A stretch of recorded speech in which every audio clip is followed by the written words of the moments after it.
Assalamualaikum warahmatullahi wabarakatuh.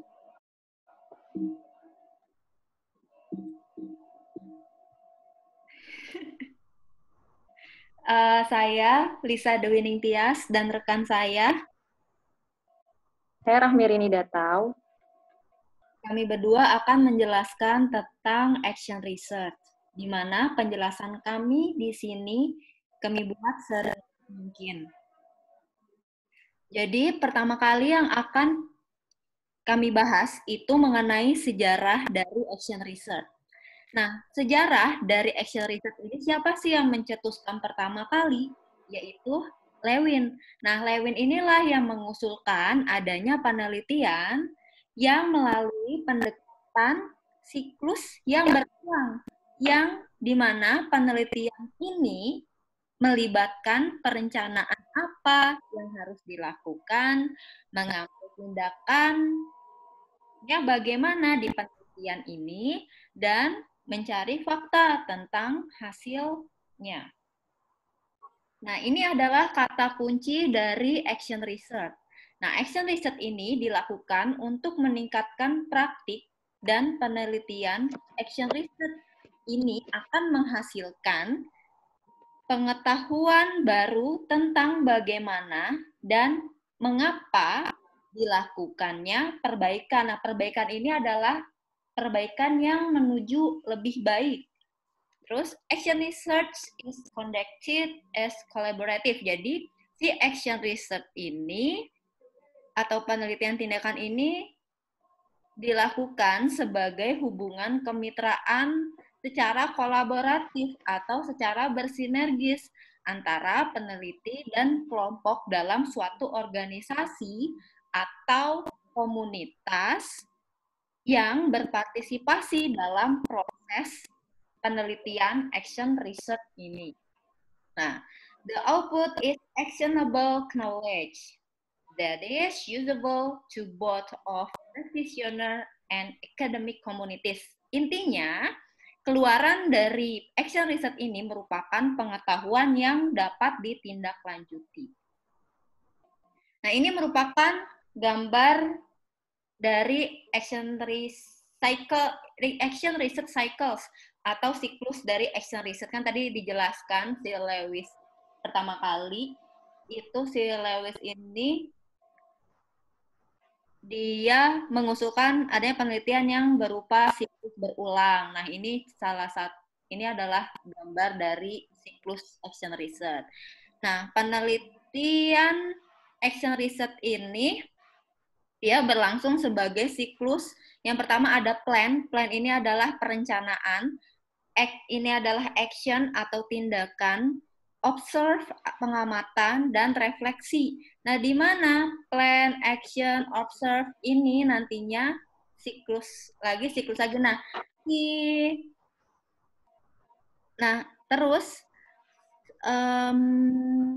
di mana fase refleksi yang di sini dia akan membuka jalan untuk siklus selanjutnya.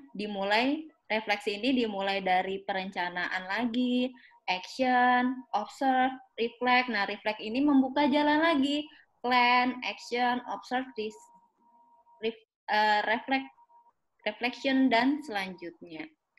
Nah, di sini kan dia bilang terminologinya yang digunakan adalah plan, action, observe, and reflect. Nah, jadi setiap penulis maka bisa juga menggunakan terminologi yang berbeda untuk langkah-langkah dalam siklus action research ini. Yaitu contohnya pada Coghlan dan Brannick. Nah, kalau Coghlan dan Brannick, dia melabelnya bukan plan, tapi dia membangun, merencanakan, mengambil tindakan, dan mengevaluasi tindakan. Bukan plan, action, observe, reflex. Jadi, tergantung penulis atau tergantung peneliti yang melakukan action research ini. Menggunakan langkah-langkah, terminologi langkah-langkah dalam siklusnya, menggunakan nama yang seperti apa. Ya, selanjutnya adalah application of action research. Nah, di sini maksudnya apa? Application of action research itu adalah di mana kegunaan dari penelitian tindakan tersebut. Nah, dalam pengaplikasian action research ini dipakai dari berbagai arah. Karena yang pertama, metodenya sesuai untuk menjawab pertanyaan dan menghasilkan solusi untuk masalah nyata yang dihadapi. Nah, yang kedua, penelitian tindakan awalnya digunakan dalam kelompok kerja dalam organisasi. Nah, metode ini dilanjutkan oleh mahasiswa yang belajar sambil bekerja dan meneliti yang disebut insider action research. Nah, yang ketiga, itu adalah salah satu pendekatan lain, adalah penelitian aksi partisipatif yang menekankan kolaborasi dan demokrasi, serta berfokus mengubah situasi partisipan. Jadi, application of research ini lebih menyeluruh, yaitu kegunaan dalam penelitian ini apa. Next.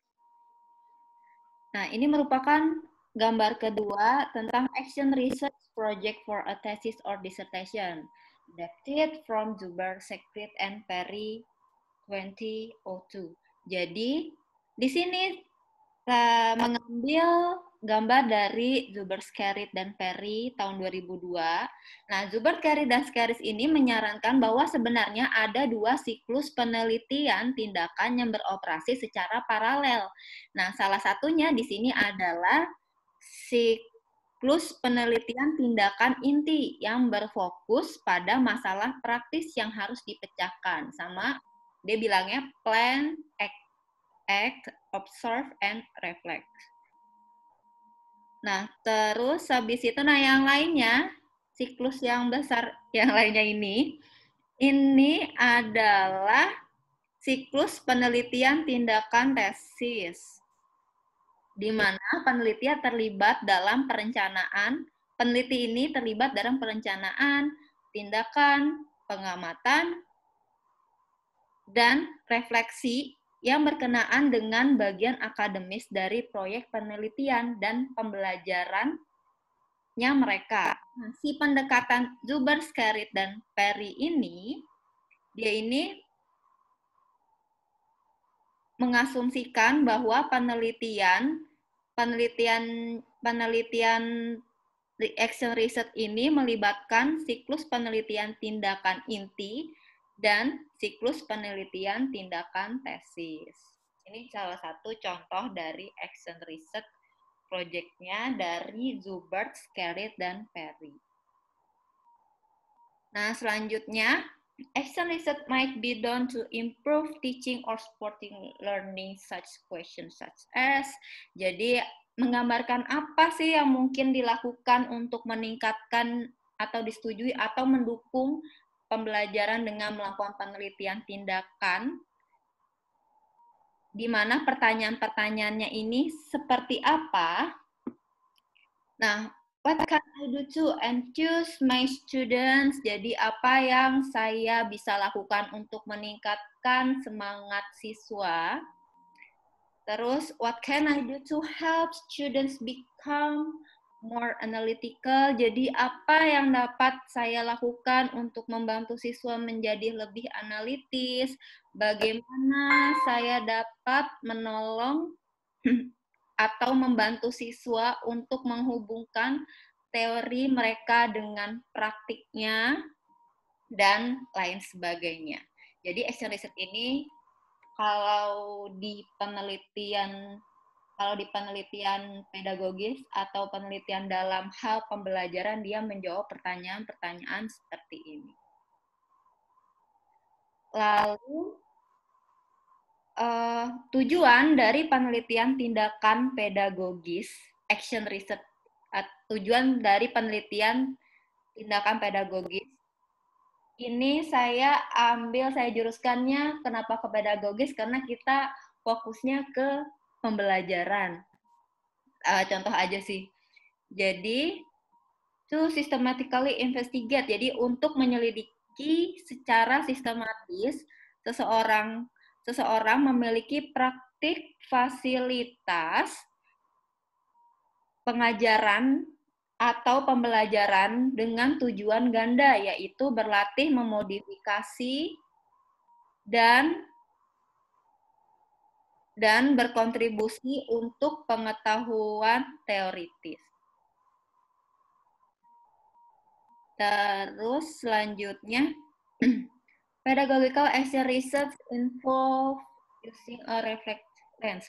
Jadi penelitian tindakan pedagogis ini melibatkan penggunaan lensa reflektif yang melaluinya untuk melihat beberapa isu pedagogikal atau masalah dan secara sistematis bekerja dengan serangkaian langkah untuk mengambil tindakan yang bertujuan untuk mengatasi masalah itu. Jadi, inti dari penelitian action research ini di mana dia bisa memecahkan suatu masalah, yang masalah tersebut sudah dipecahkan, sudah diselesaikan. Nah, gimana caranya menyelesaikan masalah itu, dan endingnya adalah dia dapat to improve atau bisa meningkatkan ada suatu masalah yang nantinya akan dapat ditingkatkan menjadi sesuatu hal yang lebih baik lagi. Intinya seperti itu. Ya, selanjutnya itu ada as in all form of research pure and applied. Maksudnya tujuan utama semua penelitian adalah untuk publikasi. Memang semuanya itu adalah untuk publikasi, tapi the ultimate aim is to publish. Tetapi but with equal importance is the imperative to change one practice. Maksudnya tetapi mengubah kerja tersebut, dalam hal ini contohnya mengajar, seseorang juga tidak kalah penting untuk melakukan selain publikasi tersebut. The next, action research in applying a form of self-reflective inquiry undertaken by participants in social situation in order to improve the rationality. Nah, action research ini melibatkan pertanyaan diri dilakukan untuk meningkatkan keadilan dan rasionalitas dari cara mengajar mereka masing-masing. And then situasi di mana praktek mengajar mereka itu berlangsung. Menurut Cars and Chemist tahun 1986. Next. Nah, di sini ada karakteristik of action research. Jadi yang harus dimiliki atau karakter yang harus dimiliki oleh action research ini, itu yang pertama ada action research ini merupakan praktek sosial. Yang kedua itu ada diarahkan untuk meningkatkan bersama. Yang ketiga ada cyclical atau bersifat siklus yang tadi sudah dijelaskan di awal. Itu emang selalu dia mensiklus dari plan sampai refleksi. Yang keempat itu ada systematic inquiry. Maksudnya itu merupakan penyelidikan yang sistematis. Jadi dia nggak dari reflektif dulu atau dari observasi, itu ada sistematisnya, harus berdasarkan awal itu dari plan. Gitu. Selanjutnya ada reflektif atau bersifat mendukung proses berpikir. Lanjut ada partisipan itu, yaitu berpartisipatif. Selanjutnya ditentukan oleh para praktisi atau guru. Jadi karakteristik of action research ini harus ditentukan oleh orang tertentu, tidak sembarangan. Di sini contohnya kalau misalkan pendidikan itu ya adalah guru atau para pengajar. The next, strength and weaknesses of action research, yaitu kelebihan dan kekurangan penelitian tindakan. Di semua penelitian pun pasti punya kekurangan dan kelebihan, di mana yang pertama, kelebihan dari action research ini yaitu according to Choglan, sebelumnya secara umum kelebihan semua penelitian sama ya, tadi sudah dibilang. Hal ini khusus penelitian tindakan ini kita mengkerucut aja, yaitu pertama, action research can confirm the limitation. Maksudnya itu memiliki potensi untuk menghadapi keterbatasan seperti relevansi yang menjadi penelitian pada umumnya. Yang kedua itu menurut according to Taylor pada tahun 2002, action research give an opportunity for research to improve their own field. Maksudnya memberi kesempatan bagi peneliti untuk meningkatkan pengalaman dalam bidang mereka sendiri. Nah, hal ini sangat relevan untuk kasus manajer atau yang meneliti organisasi mereka sendiri. Itu adalah kelebihan dari action research. Mungkin secara keseluruhan dari penelitian lain sama. Next, memiliki kekurangan weaknesses, yaitu pertama unscientific. Sering dikatakan action research itu tidak ilmiah. Kenapa? Karena tidak selalu menggunakan pendekatan positif atau teoretikal. Yang kedua itu ada the research could become irrelevant outside of the research setting. Maksudnya penelitian dapat kehilangan relevansi di luar konten di mana penelitian dilaksanakan. Nah, maksudnya menimbulkan pertanyaan, apakah penelitian tetap relevan di luar konten, di luar konteks di mana penelitian dilaksanakan? Kenapa penelitian dapat menjadi tidak relevan? Karena action research ini dilakukan untuk menjawab atau menciptakan solusi atau tindakan atas pertanyaan yang sudah ada dalam kondisi atau konteks tertentu. Tuh, maksudnya. Yang ketiga itu ada potensial tension between the demand of the problem. Maksudnya kemungkinan munculnya ketegangan atau disebut conflict of interest antara kebutuhan praktis dan kebutuhan penelitian, karena di posisi seorang peneliti action research ini lebih ke dia nggak tahu dia harus menjadi bagian apa. Dia sebagai peneliti juga, tapi dia sebagai kebutuhan praktisi dan kebutuhan penelitian, dan dia juga sebagai yang mengelola gitu. Jadi dia menggunakan dua-duanya sudah dipenuhi, dia bingung untuk kepentingan penelitian atau kepentingan politik lebih tertentu. Selanjutnya ada next, according to Rappaport pada tahun 1970, there is risk of the research become too involved in the organization of even being used organizational politik yang tadi sudah dikatakan. Nah, terdapat resiko peneliti menjadi terlalu terlibat dalam situasi organisasi atau bahkan digunakan sebagai alat dalam politik organisasi. Jadi dia itu kan partisipan ya, dia nggak berdiri sendiri sebagai peneliti, dia harus masuk ke dalam organisasi tersebut. Jadi dia mau nggak mau, dia juga terdapat resiko tersendiri. Apakah dia harus mengutamakan penelitian dia atau yang kebutuhan organisasi tersebut. Selanjutnya, the result of the research cause unforeseen political consequence. Nah, masalah etika menjadi rumit dalam penelitian tindakan. Prinsip izin tertulis atau lebih sering disebut informed consent, di mana batas-batas proyek atau masalah itu tidak jelas. Yang ketiga, some ethical issues can become problematic in action research. Hasil penelitian dapat membawa konsekuensi politik yang tidak terduga, seperti disebutkan tadi. Oke, jelas. Sekian penjabaran dari kami tentang action research. Kurang lebihnya mohon maaf. Wassalamualaikum warahmatullahi wabarakatuh.